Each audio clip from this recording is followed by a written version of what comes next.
Europe 1, La France bouge.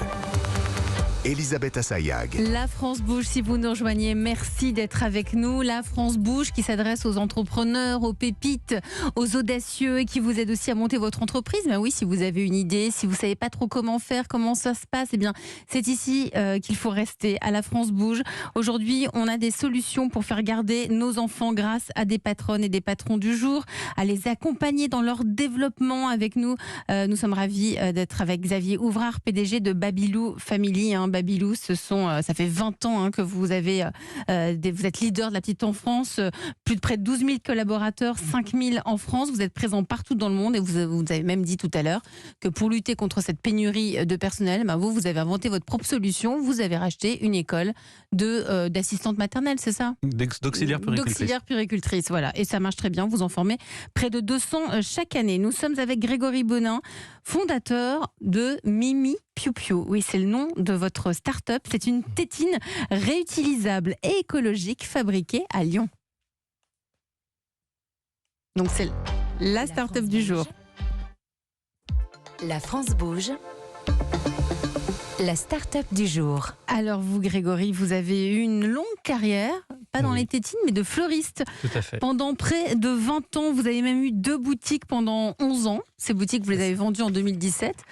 Pourquoi vous les avez vendues ? Parce qu'en 2016, vous aviez vos enfants à la maison et vous voyez qu'ils étaient très adeptes des tétines. Exactement. Des tétines, pour ceux qui ont déjà eu l'expérience des tétines avec les jeunes enfants, vous avez tous peut-être en tête l'image de la partie du caoutchouc qui s'abîme, qu'il faut remplacer quand ça tombe. On ne sait pas comment les laver, les rendre propres, tirer les microbes. Bref, vous vous êtes dit, moi je vais trouver une solution pour remplacer la partie qui s'abîme et garder le socle. Alors comment remplacer cette partie ? Vous avez eu plusieurs années de recherche et développement, 4 années, c'est Voilà, ça. c'est ça. Et Mimi Piou Piou est née. La suite, c'est à vous. Vous avez 1 minute pour votre pitch. Alors Mimi Piou Piou, c'est la première sucette de puériculture réutilisable au monde, à tétrelle interchangeable. Alors cette innovation a été brevetée et ça permet de remplacer, justement, comme vous l'avez dit, la partie en silicone et de conserver le reste de la sucette.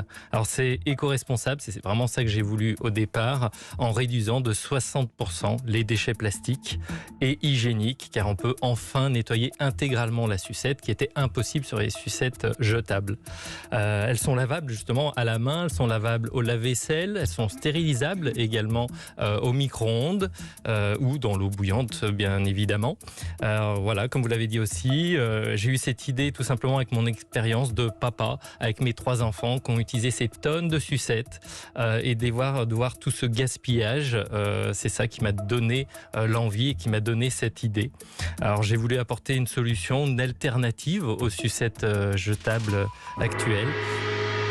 Et c'est terminé, Et mais voilà. on a déjà bien compris. Bravo et merci pour votre pitch, Merci. Grégory. Si je comprends bien, c'est une tétine dont la base ne se jette pas. Exactement. C'est ça ? Vous pouvez nous la l'avez décrire, remarqué. là, vous en avez apporté. Voilà, vous avez vraiment la base de la sucette, une clé obligatoire pour la sécurité enfance. Sans la clé, on ne peut pas l'utiliser. Vous placez la clé à l'intérieur du produit, vous tournez, vous maintenez pour la sécurité enfant encore une fois et vous n'avez plus qu'à tirer. Ça permet de remplacer uniquement cette partie, comme je disais, qui réduit de 60% de déchets plastiques. Et combien de temps dure l'embout, là, qu'on peut changer ? Exactement comme pour les sucettes jetables classiques, c'est-à-dire normalement, il faudrait les changer tous les mois. Ah oui, c'est tous les mois. Normalement. Ouais, d'accord. Normalement. Et ça coûte combien ? Alors là, par exemple, ma petite tétrelle est vendue 3,80 €. La sucette réutilisable est vendue 11,95 €. Et après, j'ai tout un coffret aussi qui a été un peu plus travaillé, qui est un coffret de naissance avec un coffret de stérilisation à l'intérieur, des tétrelles d'avance. Vous avez mis un coffret de stérilisation parce qu'on le disait, très souvent elles tombent de la bouche de l'enfant, on ne sait pas trop comment les nettoyer. Vous avez mis quoi ? C'est comme un petit stérilisateur ? Alors c'est comme un stérilisateur, ça aussi ça m'est venu, à force d'acheter des sucettes en grand nombre, il y avait des petits stérilisateurs. Par contre, dès que vous en avez un, c'est très bien, dès que vous en avez 5, ça fait beaucoup, 10, 20, 30, etc. Et c'est tout jeté. C'était pour éviter tout ce gaspillage que j'ai justement innové de cette façon-là, d'avoir un stérilisateur qui passe. On met de l'eau, on met au micro-ondes ou on met tout ça à bouillir. Tous les éléments à l'intérieur, tout est prêt, tout est fait pour. C'est révolutionnaire votre trouvaille et votre invention. Xavier Ouvrard, PDG de Babylou Family. Vous, ça vous parle parce que avant d'être PDG de Babylou Family, vous avez une longue carrière.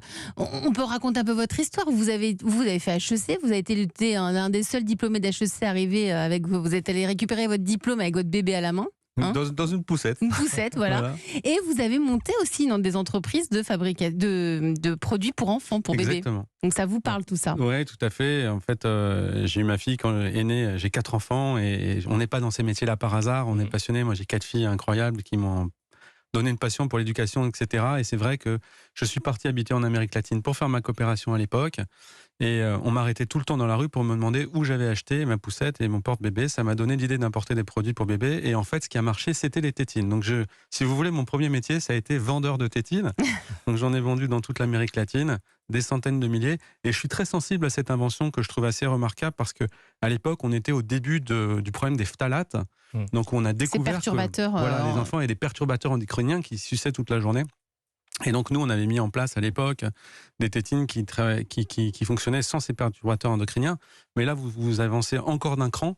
Et je trouve ça assez génial. Donc, si on peut vous soutenir, ce sera avec grand plaisir. Bah oui, pourquoi pas te retrouver les tétines Mimi Piou Piou chez Babylou? Il y a peut-être quelque chose à faire. Il y a des choses à faire, des choses qui sont en préparation un petit peu. C'est vrai que niveau des crèches, des choses qui peuvent être mises en place. Parce que vous vendez aux consommateurs, mais ce qui pourrait être intéressant pour vous, parce que c'est une toute jeune entreprise, hein, la commercialisation a lieu depuis 1 an, ce serait aussi de vous adresser à des structures comme des crèches, des écoles, des toutes petites écoles.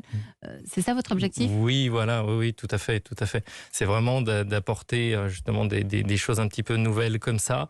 Mon produit, comme il est fait, va pouvoir aller justement même dans les crèches très facilement, vu qu'on n'a que cette partie à changer, à nettoyer très facilement aussi, ça peut être quelque chose qui peut être adapté. Oui, parce que dans les crèches, il y a toujours les petits casiers avec j'imagine, hein, avec exactement, les tétines. Chaque enfant a son petit casier avec sa tétine à son nom.